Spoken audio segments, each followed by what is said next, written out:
एक जगह मैंने कोटेशन पढ़ा था, बहुत अच्छा था कि आदमी ने भगवान को चैलेंज की है कि तू सुखी करने का कितना भी रास्ता दिखा देगा, हम दुखी रहेंगे। आदमी ने परमात्मा को चैलेंज की है, हर तरह की सुख की तू व्यवस्था करके दिखा दे, हम दुखी रहेंगे, ये हमारा दावा है।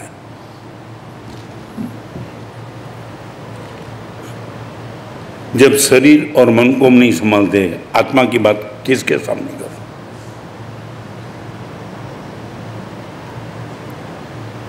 आपके बेटे को विरासत में तुम ये दे जाएंगे, ये बेटा देख तेरा चाचा थे ना, उसके साथ हमारी अनबनी थी, जिंदगी में आगे मत बढ़ना, हम ये विरासत में ले जाएंगे।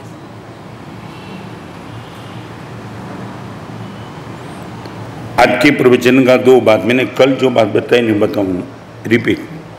कल मैंने शिल्पी और पत्थर, गुरु और शिष्य की बात बताई, याद है ना? क्या बताई थी, याद है?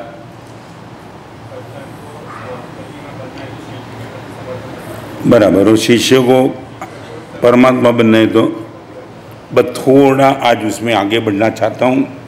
पत्थर यदि सक्रिय बना तो प्रतिमा नहीं बन पाएगा, शिष्य निष्क्रिय बना वो परमात्मा नहीं बन पाएगा। कल के प्रवचन में थोड़ा आगे, पत्थर निष्क्रिय रहता है तो शिल्पी उसमें से प्रतिमा तैयार कर सकता है, क्योंकि वो खिलाफ जाता ही नहीं ना। शिल्पी जैसा इधर उधर घुमाता है, पत्थर बोलते ठीक आपकी मर्जी, मगर शिल्पी के प्रयास के सामने पत्थर थोड़ा भी सक्रिय बन गया नहीं, यहाँ तरासो मत, यहाँ मरा तो क्या होगा? पंकज यही होगा ना, क्या हुआ? पत्थर यदि सक्रिय हुआ, शिल्पी की हर मेहनत नकामी जाएगी, निकम्मी जाएगी, और वो पत्थर प्रतिमा नहीं बन पाएगा। नंबर 2, शिष्य ने समर्पण संपूर्ण कर दिया, मगर गुरुदेव ने जितना भी बताया, जो भी बोला, जैसा भी बोला, उसमें शिष्य यदि निष्क्रिय बन गया, वो परमात्मा नहीं बन पाएगा। माने पत्थर का सक्रिय होना कलंक है और शिष्य का निष्क्रिय होना भी तो कलंक है। समर्पण से काम नहीं होगा।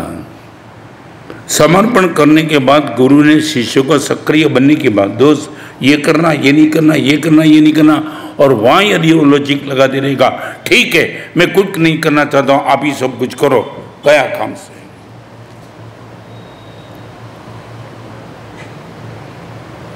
तो मैं मालूम होगा तो मैं बताऊँ, अर्जुन का समर्पण था ना, वो शिष्य का समर्पण था।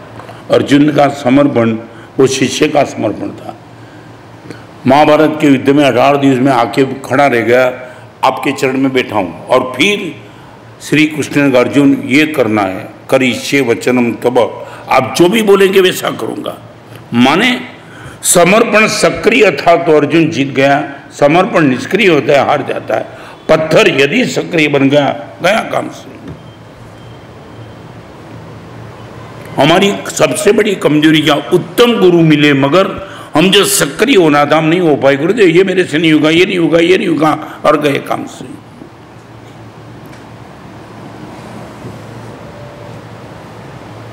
और एक विश्वास मैं आपको देना चाहता हूं मेरे अनुभव से, एक विश्वास, गुरु आपको जो भी आज्ञा करेंगे वो आज्ञा पालन की ताकत भी साथ में ही देंगे, आपको बस सिर्फ आप बोलना है। तुम समझे नहीं मैं जो क्या कहना चाहता हूँ, बहुत डेप बात है। गुरुदेव जो भी आज्ञा करेंगे वो अकेली आज्ञा नहीं देंगे, आज्ञा के साथ आज्ञा पालन की ताकत भी तो देंगे। ये मेरा अनुभव है। जब एक पोस्टकार्ड में नहीं लिख पाता था, गुरुदेव ने मुझे आज्ञा की रत्न सुंदर लिखना शुरू कर। ये आज्ञा नहीं थी, एक आज्ञा के साथ ऐसा शक्तिपात था, लिखने की ताकत भी गुरुदेव ने दे दी। आपको ये भरोसा है गुरु आज्ञा ही देंगे कि आज्ञा पालन की ताकत भी तो देंगे। तुम्हें विश्वास क्या है? 1 मिनट में तुमने तख्ती कर दिया तो आज्ञा पालन की ताकत ट्रांसफर हो गई तुम्हारे में। क्या होता क्या है मालूम है? तुम जो अंदर से समझने में क्या करना, अंदर से संघर्ष करते हो, गुरुदेव आपने बोला तो है कि क्या होगा, कैसे होगा, बस तुम वहां गए काम से। होना ही था, एक बार तख्ती करने की बात थी, तुम थोड़े डिले कर बैठे और ताकत गई तुम्हारे हाथ से।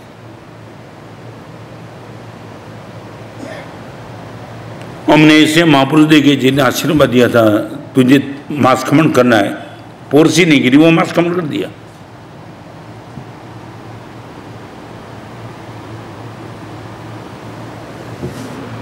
सच बोलो, हमारा इतना समर्पण है क्या?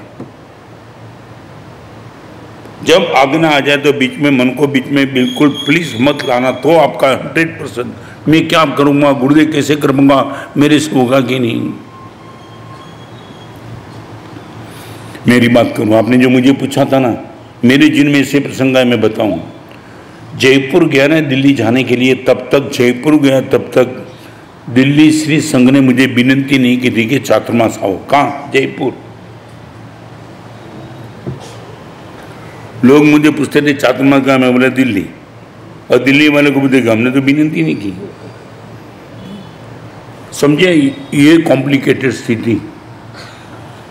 मैं समझा अभी विनंती आएगी, अभी आएगी, वो बोलते आते आते आते।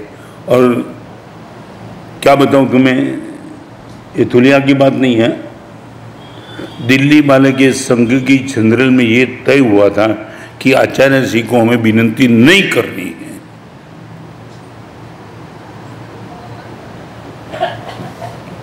मैं दिल्ली जा रहा था, वो लोग निर्णय करके बैठे थे कि दिल्ली में आचार्य जी का चातुर्मास हम नहीं कराना चाहते, संघ की जनरल में।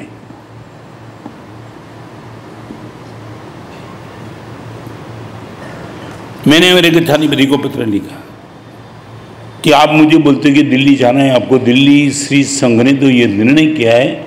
एक शब्द में आपको बताऊं क्या ताकत थी गच्छाधिपति के शब्द में। रत्न समाज, दिल्ली श्री संघ ने क्या निर्णय किया, क्या मीटिंग हुई, मैं कुछ समझना नहीं चाहता हूँ।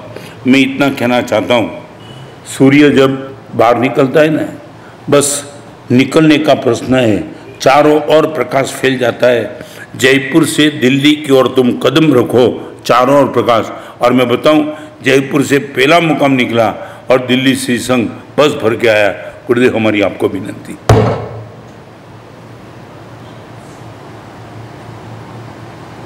आज्ञा ही नहीं देता, आज्ञा के साथ आज्ञा पालन की ताकत भी देते हैं, हम नाम क्यों बोलेंगे। कल गुरुदेव ने बोल दिया कि तुझे करोड़ का डोनेशन देना है, भले तुम्हारे पास 1 लाख रुपया नहीं, तुम बोलो तत्ती गुरुदेव। बिजनेस के लिए नहीं बोलेंगे आशीर्वाद। हाँ, तुम तो बोलेंगे ये तो हो गया, करोड़पति बन गए हम तो। मगर तुम अपनी औकात को चेक करेंगे, गुरुदेव 1 लाख रुपए की व्यवस्था नहीं, आप बोलते करोड़ों। बोल दिया ना करोड़ का डोनेशन। और हमारे में आज तो टाइम नहीं है। इतने पूर्व के प्रसंग इतने जबरदस्त है, जहाँ विनोद भाई प्रवचन में आचार्य भगवान ने बोला था कि पैसे का लिमिटेशन तय करो। बताऊं, परिग्रह परिमाण जिनको बोलते हैं ना, लिमिटेशन तय करो। और एक घी बेचने वाला, चावल बेचने वाला, गेहूं बेचने वाला एक साहब खड़ा जगह, गुरुदेव मैं भी तो ये नियम लेना चाहता हूँ, 10,000 का दे दो। वो जमाने की बात पुराने की। बाल देखा, कपाल देखा, थोड़ा आगे चलो। गुरुदेव कभी परिग्रह परिमाण बढ़ाने की बात गुरुदेव करेंगे, चालू प्रवचन में वो बोलते हैं 10,000। 100 रुपये का ठिकाना नहीं है, 10,000 तो बदू जितना लंबा हो सके इतना चेक करके मैंने किया। आगे 1 लाख, 2 लाख, 3 लाख, सभा स्तब्ध है। क्या हो रहा है? $7 करोड़ तक जाकर के उसको रुकाया। 10,000 की जिनके 7 करोड़, और जो पैसे हुए ने बस इतना ही कहा, भगवान करे तेरे पे आ जाए तो जितना हो सके इतना सदुपयोग करना। गुरुदेव धन्य बन गया, सब कुछ आ गया। तुम क्या मानते हो गुरु तत्व को?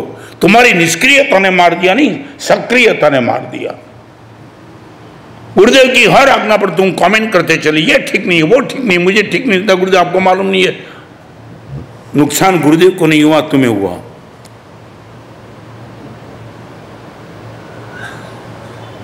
और अभी आगे बताऊं, चातुर्मास की जे दिल्ली की बुलाई ना, उन लोगों ने कहा गुरुदेव हमारे वहाँ प्रवचन सुनने वाले कोई नहीं है, आप प्रवचन अच्छे करते, हमने सुना है, तो एक विनंती हमारी है, चातुर्मास की जय भी बुला दो, मगर एक विनंती है, संडे को छोड़ के आप प्रवचन मत करना।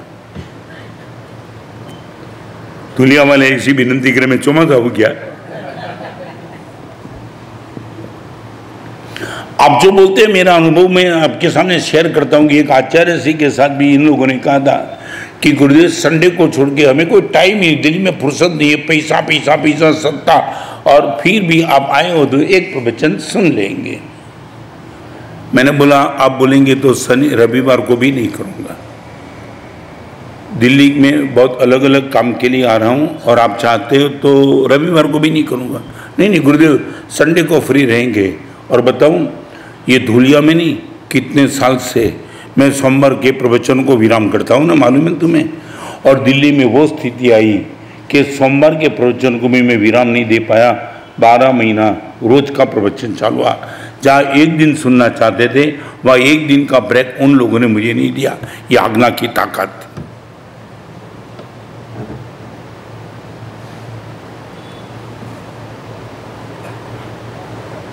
बोलो पूछना है।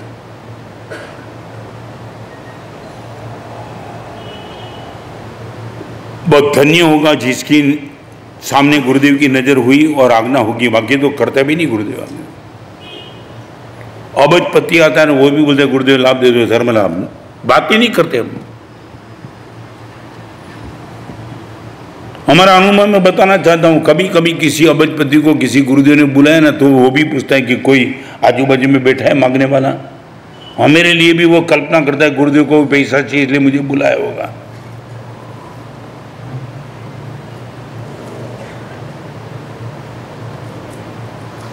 What is our mentality. मैं मेरे जीवन का अनुभव की बात करना चाहता हूँ।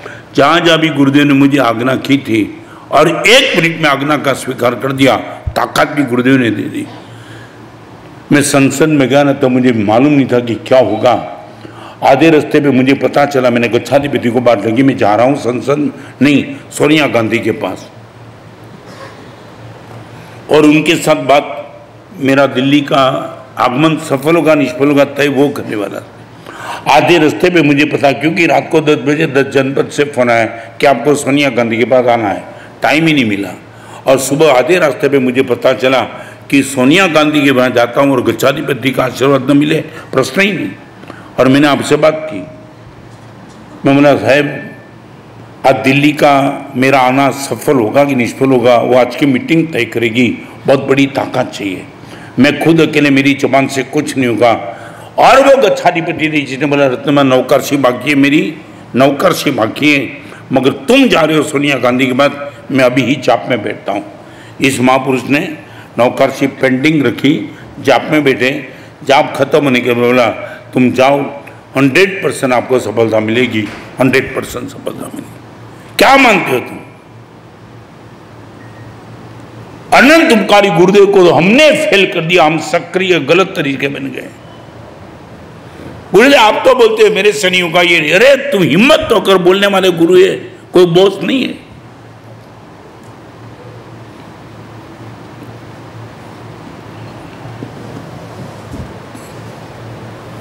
एक मैं बताऊं, मेरे में पड़ी हुई ताकत बाहर लाने का काम श्रद्धा नहीं करेगी, स्वीकार करेगी। गुरुदेव आपकी बात का स्वीकार है, तय दिल से स्वीकार है, रोते रोते नहीं, 100% आपका स्वीकार है। आज्ञा करो गुरुदेव, एक बार तो करके दे दो।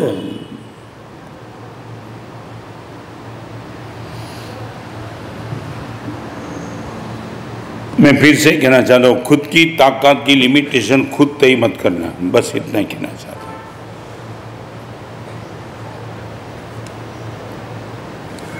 तुम ये मानते हो हमसे दीक्षा का पालन होता यूं?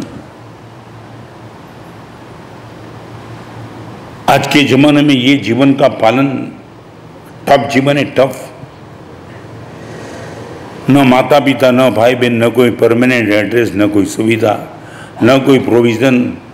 कल विहार करेंगे, कहाँ जाएंगे, खाएंगे पिएंगे, भोजन मिलेगा नहीं, में नथिंग एल्स। और आज इतनी मर्दानगी से हम जीवन जीते हैं, एक आज्ञा पर भरोसा है।